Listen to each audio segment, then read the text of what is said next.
नमस्कार, आप देख रहे हैं 4 PM और मैं हूं अभिषेक मिश्रा। भारतीय सेना पाकिस्तान को मुंहतोड़ जवाब दे रही है। पाकिस्तान को यह एहसास भारतीय सेना ने करा दिया है कि अगर भारत की जमीन पर आतंक का नंगा नाच आप करेंगे तो आपको किस तरह का खामियाजा भुगतना पड़ सकता है। और भारतीय सेना पाकिस्तान को यह अंदेशा भी दे रही है कि इस बार अंजाम बहुत बुरा होगा।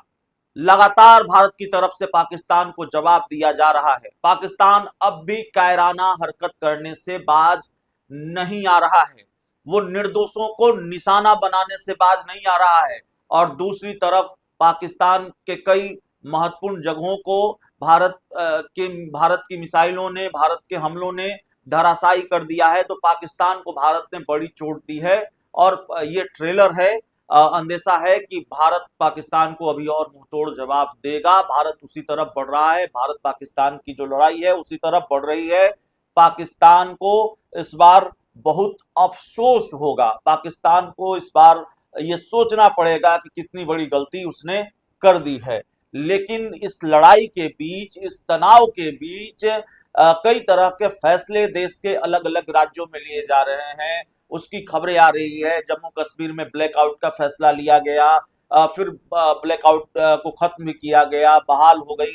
तो अलग अलग तरह के फैसले लिए जा रहे हैं। कई राज्यों में स्कूलों को बंद करने का फैसला लिया गया है, कई राज्यों में, और यहाँ तक कि बिहार जैसे राज्य में भी जो पुलिसकर्मी हैं उनकी छुट्टियां रद्द करने का फैसला बिहार सरकार ने लिया है। और ये आदेश जारी किया गया है कि बहुत विशेष परिस्थिति में भी, बहुत आकस्मिक हालत में भी, बहुत आपातकाल की स्थिति में ही किसी भी पुलिस अधिकारी या पुलिसकर्मी की छुट्टी को स्वीकृत किया जाएगा, अन्यथा वो छुट्टी पर नहीं जाएंगे, उनकी छुट्टी स्वीकृत नहीं होगी।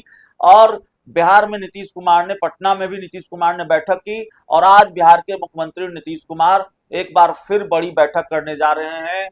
पूर्णिया में आज वो रिव्यू मीटिंग करने जा रहे हैं। भारत पाकिस्तान के जंग के हालात के बीच बिहार भी हाई अलर्ट मोड पर है। और नेपाल और बांग्लादेश से सटे इलाकों में फोर्स बढ़ा दी गई है। आज पूर्णिया में मुख्यमंत्री नीतीश कुमार सीमावर्ती इलाके के डीएम, एसपी, मतलब जो बॉर्डर इलाके के डीएम, एसपी हैं, जो जिले बॉर्डर से लगते हैं, दूसरे पश्चिम बंगाल से, माफ कीजिएगा, बांग्लादेश से लगते हैं, और जो उनके साथ नेपाल से लगते हैं, उन जिलों के डीएम, एसपी के साथ नीतीश कुमार रिव्यू मीटिंग करेंगे और राज्य की कानून व्यवस्था और हालात पर रिपोर्ट लेंगे। मुख्यमंत्री ने सभी सीमावर्ती जिलों में विशेष सतर्कता बरतने की हिदायत दी है। साथ ही बांग्लादेश बॉर्डर पर कड़ी निगरानी रखने और संदिग्ध पर तुरंत एक्शन लेने को कहा है। सीमावर्ती जिले के सभी महत्वपूर्ण संस्थानों की सुरक्षा बढ़ाने के निर्देश दिए गए हैं। पुलिस और प्रशासन की टीम को अलर्ट मोड पर रखा गया है। एक्शन भी हो रहा है। सीमावर्ती इलाके से सटे होटलों में छापेमारी हो रही है और लगातार एक्शन हो रहा है।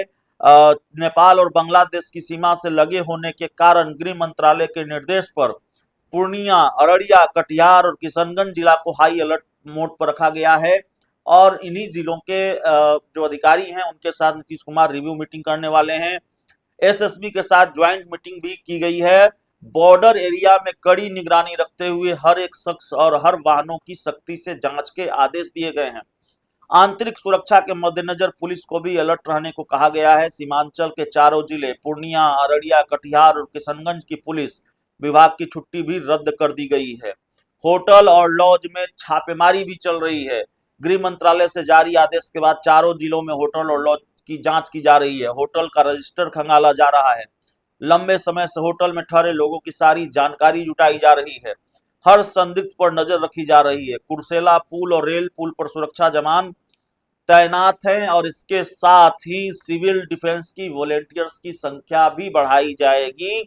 मुख्य सचिव अमृत लाल मीना ने हाई लेवल मीटिंग की कल और सोशल मीडिया पर 24 घंटे निगरानी और जेल की गतिविधियों पर पैनी नजर रखने का आदेश दिया है। आपदा प्रबंधन विभाग के एसीएस प्रत्यय अमृत ने बैठक के बाद बताया कि लोगों की सेफ्टी के लिए सिविल डिफेंस वॉलेंटियर्स की संख्या बढ़ाई जाएगी। इसके लिए एक अलग से पोर्टल बनाया जाएगा। इच्छुक युवक इसमें रजिस्ट्रेशन कर वॉलेंटियर्स बन सकते हैं। और इसके साथ ही सरकार ने सभी मेडिकल कॉलेज, हॉस्पिटल के सुपरिटेंडेंट को ऑफिस में मौजूद रहने का आदेश दिया है। साथ ही अस्पताल, एम्बुलेंस, दवा, ऑक्सीजन की व्यवस्था का निर्देश दे दिया गया है, रखने का निर्देश दे दिया गया है। तो पूरी तरह से बिहार मुस्तैद है, बिहार भी तैयार है। और पाकिस्तान और भारत के बीच जो जंग के हालात बने हुए हैं, या यूं कहें कि जंग लड़ी जा रही है एक तरह से। अगर पाकिस्तान भारत में निर्दोषों पर हमला कर रहा है, सिविल लोगों के जगहों को निशाना बना रहा है, और जो निर्दोष लोग हैं उनको निशाना बना रहा है, और इसका जवाब पाकिस्तान को दिया जा रहा है। और पाकिस्तान के हमले को विफल करने का प्रयास लगातार भारतीय सेना कर रही है, और विफल कर रही है। पाकिस्तान के जो मिसाइल हैं, पाकिस्तान के जो ड्रोन हैं, उनको लगातार धराशायी किया जा रहा है। तो इसको जंग ही कहेंगे, इसको जंग की शुरुआत ही कहेंगे। और इस शुरुआत के बीच, इस तनातनी के बीच, इस तनाव के बीच, इस हालात के बीच बिहार के मुख्यमंत्री नीतीश कुमार लगातार बैठकें कर रहे हैं। और अब पूर्णिया में वो रिव्यू मीटिंग करने जा रहे हैं बॉर्डर इलाकों के, जिलों के एसपी के साथ। इस पूरी रिपोर्ट में इतना ही। बहुत बहुत धन्यवाद।